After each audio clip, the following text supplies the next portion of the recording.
ಬಗ್ಗೆ ಟ್ವಿಸ್ಟ್ ಕೊಟ್ಟ ಸ್ಫೋಟಕ ಪತ್ರ. ಡಿಕೆ ಶಿವಕುಮಾರ್ ರಾಜಣ್ಣ ಭೇಟಿಯ ಬೆನ್ನಲ್ಲೇ ಆಗ್ತಾ ಇರೋ ಮಿಂಚಿನ ಬೆಳವಣಿಗೆ. ಸಿಎಂ ಕುರ್ಚಿ ವಾರ್ಗೆ ಟ್ವಿಸ್ಟ್ ಅನ್ನ ಕೊಟ್ಟಿದೆ ಈ ಸ್ಫೋಟಕ ಪತ್ರ. ಡಿಕೆ ಶಿವಕುಮಾರ್ ರಾಜಣ್ಣ ಭೇಟಿಯ ಬೆನ್ನಲ್ಲೇ ಆಗಿರೋ ಮಿಂಚಿನ ಬೆಳವಣಿಗೆ ಇದು. ರಾಹುಲ್ ಗಾಂಧಿಗೆ ಪತ್ರ ಬರೆದಿದ್ದಾರೆ ಮಾಜಿ ಸಚಿವ ಕೆಎನ್ ರಾಜಣ್ಣ. ಅಧಿಕಾರ ಹಂಚಿಕೆ ಜಟಾಪಟಿ ಮಧ್ಯೆ ರಾಹುಲ್ ಗಾಂಧಿಗೆ ರಾಜಣ್ಣ ಬರೆದಿರುವಂತ ಪತ್ರ. ಕುರ್ಚಿ ಗೊಂದಲದ ನಡುವೆ ರಾಜಣ್ಣ ಬರೆದ ಪತ್ರ ಬಹಿರಂಗ ಆಗಿದೆ. ಕಾಂಗ್ರೆಸ್ಸಿಗಾಗ್ತಾ ಇರೋ ಡ್ಯಾಮೇಜ್ ಬಗ್ಗೆ ರಾಜಣ್ಣ ಪತ್ರ ಬರೆದಿದ್ದಾರೆ. ಅಧಿಕಾರ ಹಂಚಿಕೆ ಜಟಾಪಟಿ ನಡೀತಾ ಇದೆ. ಕುರ್ಚಿ ಗೊಂದಲ ಅನ್ನೋದು ರಾಜ್ಯ ಕಾಂಗ್ರೆಸ್ನಲ್ಲಿ ತಾರಕಕ್ಕೇರಿದೆ.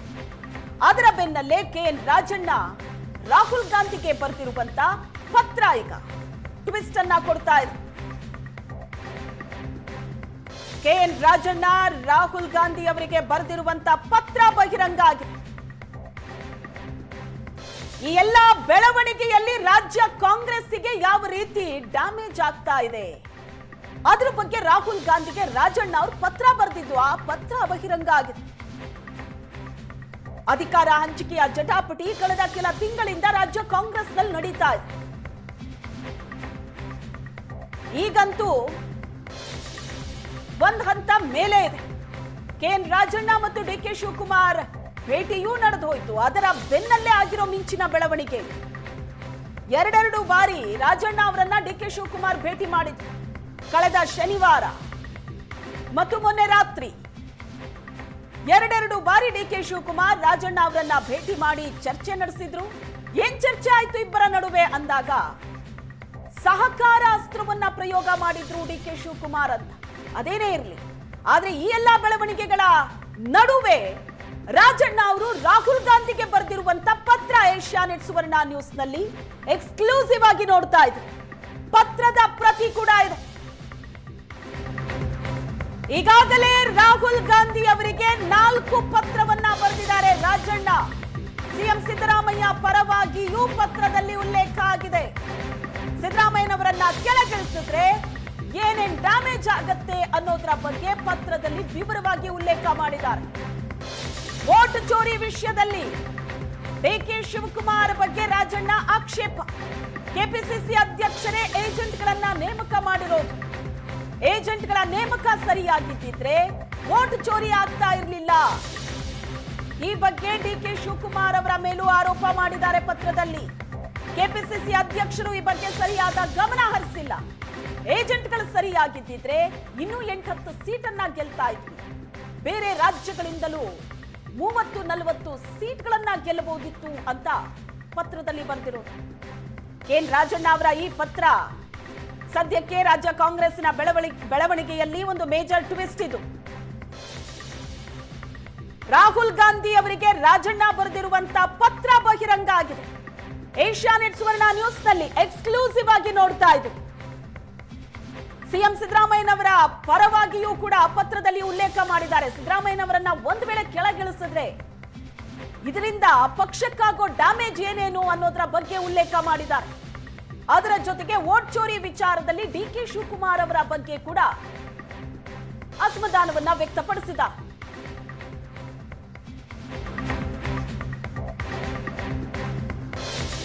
ನನ್ನ ವಿರುದ್ಧ ತಪ್ಪು ಮಾಹಿತಿ ನೀಡಿದವರ ಮೇಲೆ ಕ್ರಮ ಆಗಬೇಕು. ರಾಹುಲ್ಗೆ ಬರೆದ ಪತ್ರದಲ್ಲಿ ಕೆಎನ್ ರಾಜಣ್ಣ ಆಗ್ರಹಿಸಿದ್ದಾರೆ. ಯಾರ್ಯಾರು ನನ್ನ ಬಗ್ಗೆ ತಪ್ಪು ಮಾಹಿತಿಯನ್ನ ಕೊಟ್ಟಿದ್ದಾರೋ ಅವರ ಬಗ್ಗೆ ಕೂಡ ಕ್ರಮ ಆಗಬೇಕು. ನನ್ನ ಹೇಳಿಕೆಯ ಉದ್ದೇಶವನ್ನ ತಪ್ಪಾಗಿ ಅರ್ಥೈಸಲಾಗಿದೆ. ತಾನೇನ್ ಹೇಳಿಕೆ ಕೊಟ್ಟಿದ್ದೆ ಅದರ ಉದ್ದೇಶವನ್ನ ತಪ್ಪಾಗಿ ಅರ್ಥೈಸಿದ್ದಾರೆ. ಭ್ರಷ್ಟಾಚಾರ ಮಾಡದೆ 2 ವರ್ಷ ಸಚಿವನಾಗಿ ಕೆಲಸ ಮಾಡಿದ್ದೆ. ನಾನು ನೆಹರು ಫ್ಯಾಮಿಲಿಗೆ ನಿಷ್ಠೆಯಿಂದ ಇದ್ದೀನಿ ಅಂತ ರಾಜಣ್ಣ ಪತ್ರದಲ್ಲಿ ಬರೆದಿರೋದು. ರಾಹುಲ್ ಗಾಂಧಿ ಭೇಟಿಗೆ ಅವಕಾಶವನ್ನ ಕೋರಿದ್ದಾರೆ ಕೆಎನ್ ರಾಜಣ್ಣ.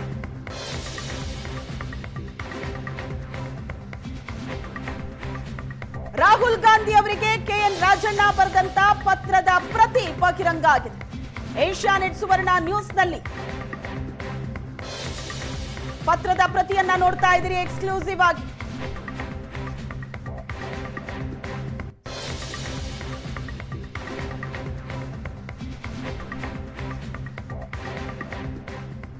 ಈ ಬಗ್ಗೆ ಹೆಚ್ಚಿನ ಡೀಟೇಲ್ಸ್ ಅನ್ನ ಕೊಡ್ತಾರೆ ನಮ್ಮ ಪ್ರತಿನಿಧಿ ಮಾರುತೇಶ್ ಸಂಪರ್ಕದಲ್ಲಿದ್ದಾರೆ. ಮಾರುತೇಶ್, ಸದ್ಯ ರಾಜ್ಯ ಕಾಂಗ್ರೆಸ್ನಲ್ಲಿ ಆಗ್ತಾ ಇರೋ ಬೆಳವಣಿಗೆ, ಮೊನ್ನೆ ಅಷ್ಟೇ ಎರಡೆರಡು ಸಾರಿ ಡಿ.ಕೆ. ಶಿವಕುಮಾರ್ ಕೆ.ಎನ್. ರಾಜಣ್ಣ ಅವರನ್ನ ಭೇಟಿ ಮಾಡಿ ಚರ್ಚೆ ನಡೆಸಿದ್ರು. ಅದರ ಬೆನ್ನಲ್ಲೇ ಕೆ.ಎನ್. ರಾಜಣ್ಣ ರಾಹುಲ್ ಗಾಂಧಿ ಅವರಿಗೆ ಬರೆದಂತಹ ಪತ್ರ, ಆ ಪತ್ರದಲ್ಲಿರುವಂತಹ ಅಂಶ ಯಾವ ರೀತಿ ಇದು ಮೇಜರ್ ಟ್ವಿಸ್ಟ್ ಕೊಡ್ತಾ ಇದೆ ಎಲ್ಲ ಡೆವಲಪ್ಮೆಂಟ್ಗೆ? ಶ್ವೇತಾ, ರಾಜಣ್ಣ ಅವರು ಸಚಿವ ಸ್ಥಾನದಿಂದ ವಜಾಗೊಂಡ ಬಳಿಕ ಒಂದು ದೊಡ್ಡ ಮಟ್ಟದ ಆಕ್ರೋಶ ಇತ್ತು ಅವರಿಗೆ. ಅಂದರೆ ನನ್ನ ಹೇಳಿಕೆಯನ್ನು ರಾಹುಲ್ ಗಾಂಧಿಗೆ ತಪ್ಪು ಮಾಹಿತಿ ನೀಡೋದ್ರ ಮೂಲಕ ನನ್ನ ಮೇಲೆ ಈ ರೀತಿಯಾದಂಥ ಕ್ರಮ ಕೈಗೊಳ್ಳಲಿಕ್ಕೆ ಕಾರಣ ಆಯಿತು ಅನ್ನುವಂಥ ಅಸಮಾಧಾನ ಇತ್ತು.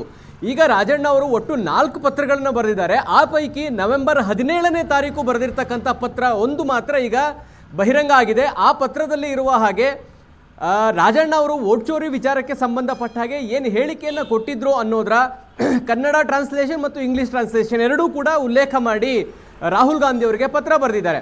ಅದರಲ್ಲಿ ಬಹಳ ಪ್ರಮುಖವಾಗಿ ವೋಟ್ ಚೋರಿಯ ಸಂದರ್ಭದಲ್ಲಿ ನಾನು ಆಡಿರ್ತಕ್ಕಂಥ ಮಾತು ಯಾರ ವಿರುದ್ಧವೂ ಅಲ್ಲ, ಅಥವಾ ರಾಹುಲ್ ಗಾಂಧಿಯವರ ಹೋರಾಟದ ವಿರುದ್ಧವೂ ಅಲ್ಲ ಅನ್ನೋದನ್ನು ಸ್ಪಷ್ಟಪಡಿಸ್ತಾ ಇದ್ದಾರೆ. ಇದರ ಜೊತೆಗೆ ನನ್ನ ಹೇಳಿಕೆಯನ್ನು ತಿರುಚಿ ತಮಗೆ ಮಿಸ್ಕಮ್ಯುನಿಕೇಷನ್ ಮಾಡಿದವರ ವಿರುದ್ಧ ಕೂಡ ಕ್ರಮ ಆಗಬೇಕು, ನನ್ನ ಉದ್ದೇಶವನ್ನು ನಿಮಗೆ ತಪ್ಪಾಗಿ ತಿಳಿಸಿರ್ತಕ್ಕಂಥವರ ಮೇಲೂ ಕೂಡ ಕ್ರಮ ಆಗಬೇಕು ಅನ್ನುವಂಥದ್ದನ್ನು ಬರೆದಿದ್ದಾರೆ. ಇದರ ಜೊತೆಗೆ ಅವರ ವೈಯಕ್ತಿಕ ವಿಚಾರಗಳನ್ನು ಕೂಡ ಪ್ರಸ್ತಾಪ ಮಾಡಿದ್ದಾರೆ. 2 ವರ್ಷ ನಾನು ಸಹಕಾರ ಸಚಿವನಾಗಿ ಅನೇಕ ಬಿಲ್ಗಳನ್ನು ತಂದಿದ್ದೀನಿ. ಆ ಬಿಲ್ನ ಕಾರಣಕ್ಕಾಗಿ ಕಾಂಗ್ರೆಸ್ ಕಾರ್ಯಕರ್ತರಿಗೆ ಸುಮಾರು 1 ಲಕ್ಷ ಕಾರ್ಯಕರ್ತರಿಗೆ ಸಹಾಯ ಆಗಿದೆ ಅನ್ನುವಂಥದ್ದನ್ನು ಉಲ್ಲೇಖ ಮಾಡಿದ್ದಾರೆ. ಇನ್ನೊಂದು ಪ್ರಮುಖ ವಿಚಾರ, ನಾನು ಪ್ರಸ್ತಾಪ ಮಾಡಿದ್ದು BLAಗಳ ನೇಮಕ ಸರಿಯಾಗಿ ಆಗಿದ್ದಿದ್ರೆ ಈ ರೀತಿಯಾಗಿ ವೋಟ್ ಚೋರಿಗೆ ಅವಕಾಶ ಸಿಗ್ತಾ ಇರಲಿಲ್ಲ. ಕರ್ನಾಟಕದಲ್ಲಿ ಇನ್ನೂ 8ರಿಂದ 10 ಸೀಟ್ ಗೆಲ್ಬೋದಾಗಿತ್ತು, ಹೊರ ರಾಜ್ಯಗಳಲ್ಲಿ 30ರಿಂದ 40 ಸೀಟ್ ಗೆಲ್ಬೋದಾಗಿತ್ತು, ನರೇಂದ್ರ ಮೋದಿಯವರು ಪ್ರಧಾನಿಯೇ ಆಗ್ತಿರ್ಲಿಲ್ಲ ಅಂತ ಬರೆದಿದ್ದಾರೆ. ಇದರ ಜೊತೆಗೆ KPCC ಅಧ್ಯಕ್ಷರ ಮೇಲೂ ಕೂಡ ರಾಜಣ್ಣ ಅವರು ಆರೋಪ ಮಾಡಿದ್ದಾರೆ. ಈ BLAಗಳ ನೇಮಕ KPCC ಅಧ್ಯಕ್ಷರಾಗಿರುವಂಥ ಡಿ.ಕೆ. ಶಿವಕುಮಾರ್ ಅವರು ನೇಮಕ ಮಾಡಿರುವುದು ಅವರು ಸರಿಯಾಗಿ ಕೆಲಸ ಮಾಡದೇ ಇರುವ ಕಾರಣಕ್ಕಾಗಿ ನಮಗೆ ದೊಡ್ಡ ಮಟ್ಟದ ಹಿನ್ನಡೆಯಾಗಿದೆ. ಇದರ ಜವಾಬ್ದಾರಿಯನ್ನು ಡಿ.ಕೆ. ಶಿವಕುಮಾರ್ ಅವರು ತೆಗೆದುಕೊಳ್ಬೇಕು. ಅವ್ರ ಮೇಲೆ ಅಂದರೆ ಡಿ.ಕೆ. ಶಿವಕುಮಾರ್ ಅವರ BLA ನೇಮಕ ವಿಚಾರದಲ್ಲೂ ಕೂಡ ತಪ್ಪಾಗಿದೆ ಅನ್ನುವಂಥ ತಪ್ಪು ಹೊರಿಸುವಂಥ ಕೆಲಸವನ್ನು ಕೂಡ ರಾಜಣ್ಣ ಅವರು ತಮ್ಮ ಪತ್ರದಲ್ಲಿ ಮಾಡಿದ್ದಾರೆ. ಇನ್ನೊಂದು ಪ್ರಮುಖ ವಿಚಾರ, ರಾಜಣ್ಣ ಬರೆದಿರುವಂಥ 4 ಪತ್ರಗಳಲ್ಲಿ ಸಿದ್ದರಾಮಯ್ಯನವ್ರನ್ನ ಕೆಳಗಿಳಿಸಿದ್ರೆ ಆಗಬಹುದಾದಂತಹ ಡ್ಯಾಮೇಜ್ಗಳ ಬಗ್ಗೆಯೂ ಕೂಡ ಉಲ್ಲೇಖ ಮಾಡಿದ್ದಾರೆ. ಆ ಪತ್ರಗಳು ಲಭ್ಯ ಆಗಿಲ್ಲ. ಆದರೆ ಈ ಪತ್ರದಲ್ಲಿ ಒಂದಂತೂ ಬಹಳ ಸ್ಪಷ್ಟವಾಗಿ ಹೇಳಿದ್ದಾರೆ ರಾಜಣ್ಣ, ಸಿದ್ದರಾಮಯ್ಯನವರು ಅಹಿಂದ ನಾಯಕ, 2013 ಮತ್ತು 2023ರಲ್ಲಿ ಕಾಂಗ್ರೆಸ್ ಅಧಿಕಾರಕ್ಕೆ ಬರೋದಕ್ಕೆ ಸಿದ್ದರಾಮಯ್ಯನವರು ಕಾರಣ ಅನ್ನುವಂಥದ್ದನ್ನು ಬರೆದಿದ್ದಾರೆ. ಸಿದ್ದರಾಮಯ್ಯನವರು ಎಲ್ಲ ವರ್ಗಗಳ ಏಳಿಗೆ, SC ST OBC ಅಲ್ಪಸಂಖ್ಯಾತರ ಏಳಿಗೆಗಾಗಿ ಕೆಲಸ ಮಾಡ್ತಾ ಇದ್ದಾರೆ, ಸೋಷಿಯಲ್ ಜಸ್ಟಿಸ್ನ ಅಡಿ ಕೆಲಸ ಮಾಡ್ತಾ ಇದ್ದಾರೆ ಅಂತೇಳಿ ಸಿದ್ದರಾಮಯ್ಯನವರ ಪರವಾಗೂ ಕೂಡ ಪತ್ರದಲ್ಲಿ ಉಲ್ಲೇಖ ಮಾಡಿದ್ದಾರೆ. ಈಗ ಅಧಿಕಾರ ಹಂಚಿಕೆಯ ಜಟಾಪಟಿಗಳು ಕಾಂಗ್ರೆಸ್ನಲ್ಲಿ ನಡೀತಾ ಇರುವಂಥ ಈ ಸಂದರ್ಭದಲ್ಲಿ ರಾಜಣ್ಣ ಬರೆದಿರ್ತಕ್ಕಂಥ ಪತ್ರ ಈಗ ಒಂದು ರೀತಿ ಸಂಚಲನ ಮೂಡಿಸ್ತಾ ಇದೆ. ರಾಜಣ್ಣ ಅವರು 3 ಪ್ರಮುಖ ಆರೋಪ ಮಾಡಿದ್ದಾರೆ. ಅಂದರೆ ನನ್ನ ಹೇಳಿಕೆಯಲ್ಲಿ ಯಾವುದು ತಪ್ಪಿಲ್ಲ ಅನ್ನುವಂಥದ್ದು, ಮತ್ತು ನನ್ನ ಹೇಳಿಕೆಯನ್ನು ತಿರುಚಿ ತಮಗೆ ಕನ್ವೆ ಮಾಡಿದವರ ವಿರುದ್ಧ ಕ್ರಮ ಆಗಬೇಕು ಅನ್ನುವಂಥದ್ದು ಬರೆದಿದ್ದಾರೆ. ಇನ್ನೊಂದು, ಸಿದ್ದರಾಮಯ್ಯನವರೇ 2013 ಮತ್ತು 2023ಕ್ಕೆ ಕಾಂಗ್ರೆಸ್ ಸರ್ಕಾರ ಬರಲಿಕ್ಕೆ ಕಾರಣ ಅನ್ನುವಂಥದ್ದನ್ನು ಉಲ್ಲೇಖ ಮಾಡಿದ್ದಾರೆ. ಇದರ ಜೊತೆಗೆ KPCC ಅಧ್ಯಕ್ಷರು BLAಗಳ ಸರಿಯಾದ ನೇಮಕ ಆಗದೇ ಇರುವ ಕಾರಣಕ್ಕಾಗಿ ನಮಗೆ ಹಿನ್ನಡೆಯಾಯಿತು ಚುನಾವಣೆಗಳಲ್ಲಿ ಅನ್ನುವಂಥದ್ದನ್ನು ಕೂಡ ಭಾಳ ಸ್ಪಷ್ಟವಾಗಿ ಉಲ್ಲೇಖ ಮಾಡಿದ್ದಾರೆ. ಇದರ ಅರ್ಥ ಬಹುಶಃ ಇಷ್ಟು ದಿನಗಳು ಆದರೂ ಕೂಡ ಪತ್ರ ಬಹಿರಂಗ ಆಗಿರಲಿಲ್ಲ, ವಿಷಯ ಗೊತ್ತಿತ್ತು ರಾಜಣ್ಣ ಅವರು ಪತ್ರ ಬರೆದಿದ್ದಾರೆ ಅಂತ.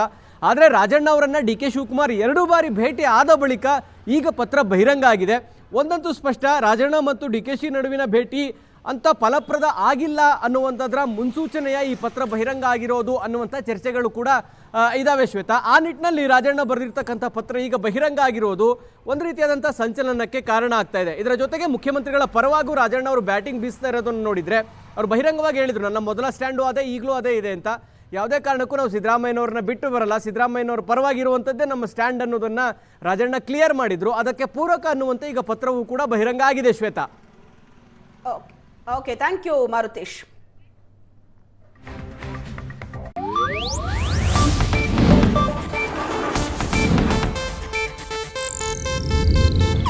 ಇದು ಏಷ್ಯಾನೆಟ್ ನ್ಯೂಸ್ ನೆಟ್ವರ್ಕ್ ಪ್ರಸ್ತುತಿ.